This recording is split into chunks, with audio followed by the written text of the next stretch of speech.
இங்க ஒரு பக்கம் ஒரே மழை பெஞ்சிட்ருக்கு. சேல்ஸ் எதுவுமே ஆவலன்னு எல்லாருமே வருத்தப்பட்டுட்டு இருக்காங்க. கார்த்திக்கும், ராகவன் எல்லாருமே சரி விடுங்கடா பார்த்துக்கலான்ற மாரி நம்மளோட இவரும் சொல்லிட்டுருக்கிறாரு மாறனும்.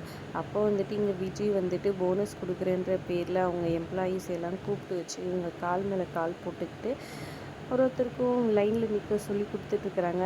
தேங்க்ஸ் சொல்லு நல்லா மிரட்டுறாங்க. அப்புறம் உங்கள் வீட்டிலலாம் என் ஃபோட்டோ வச்சு தான் இது பண்ணணும், உங்கள் பர்ஸில் இதுலையெல்லாம் கூட வந்துட்டு என் ஃபோட்டோ வச்சுக்கணும் அப்படின்னு சொல்லி பேசிகிட்ருக்காங்க. இதெல்லாம் வீடியோ எடுத்து மாறனுக்கு அனுப்புகிறாங்க. பார்த்து எவ்வளோ கொழுப்பை என்னமோ பணம்பர இதுவும் மாதிரியே ஓவராக பண்ணிகிட்ருக்குறா. இதுவும் மாதிரி அப்படின்னு சொல்லிட்டு இது பண்ணிகிட்ருக்காங்க.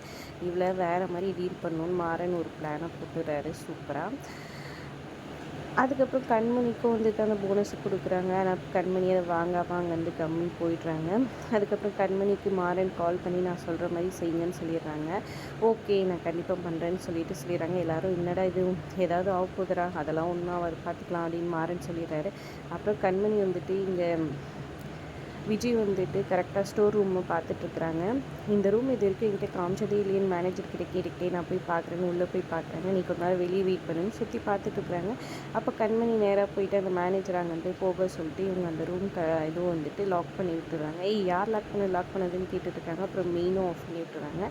அப்புறம் மாறன் கிட்டே சொல்ல அங்கே இருக்க ஸ்பீக்கர் மூலமாக வந்துட்டு மாறன் வந்துட்டு அப்படியே ஏதோ கத்துற மாதிரி இது பண்ணுற மாதிரி அவங்கள பயமுறுத்துறாங்க. ரூமெல்லாம் இருட்டாயிட்டோன்னா பயந்துடுறாங்க. விஜய் கதவு திறக்குன்னு தட்டுறாங்க.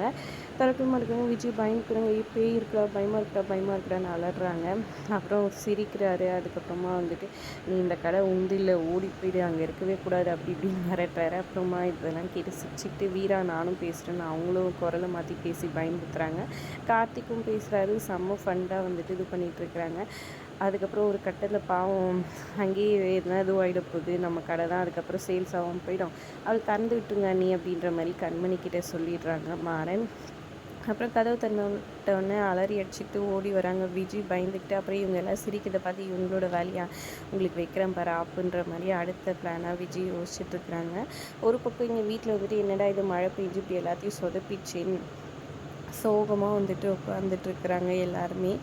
சரி தீபாவளியை நல்ல விதமாக இது பண்ணலான்னு பார்த்தா இப்படி ஆயிடுச்சின்னு வள்ளியும் ஒரு பக்கம் புலம்பிகிட்ருக்குறாங்க. பார்த்துக்கலாம் விடாதன்னு சொல்லிட்டுருக்காங்க. இங்கே விஜய்க்கு ரொம்பவே உடம்பு முடியாமல் அப்படியே பயத்தில் நடுங்கிக்கிட்டு குளிர் ஜுரமாக இருக்குது. மழை வேறு பெஞ்சிட்ருக்கு. டாக்டர் எங்கேருந்து இந்த டைமில் கூப்பிட்றதுன்னு அவங்க அம்மா பேசிகிட்ருக்காங்க. என்ன நடக்க போகுது, விஜய்க்கு இவங்க ஹெல்ப் பண்ணுவாங்களா என்ன ஏதுன்றதை பொறுத்திருந்து பார்க்கலாம். வீடியோ பிடிச்சிருந்தா லைக் பண்ணிக்கோங்க. தேங்க்ஸ் ஃபார் வாட்சிங்.